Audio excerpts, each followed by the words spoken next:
पंजाबी लोक रीत 4 लागी।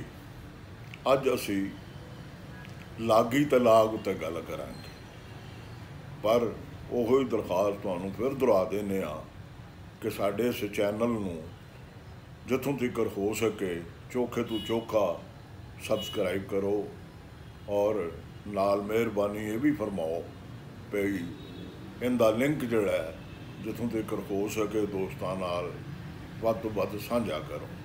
तो सो अज असी पंजाबी लोक रीत 4 लागी उत्ते गल करनी।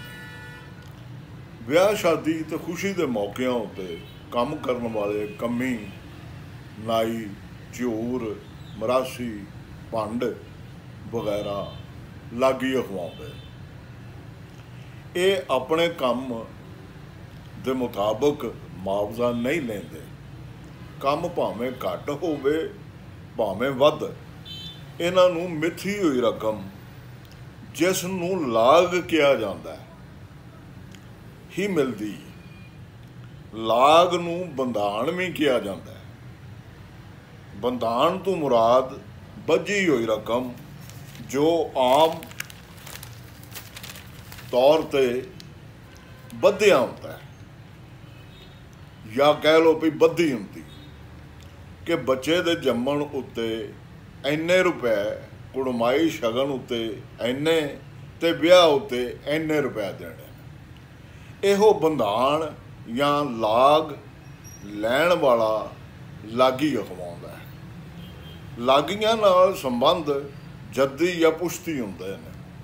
ये पुश्तां तो कुलां नाल बजे हुंदे ने। कुल हुंदा खानदान, ते ये पुश्त दर पुश्त पीढ़ीओ पीढ़ी काम करदे ते निरा कुछ नगद दाने ते कपड़ियां वस्त्रां दी शक्ल विच लाग लैंदे रहे।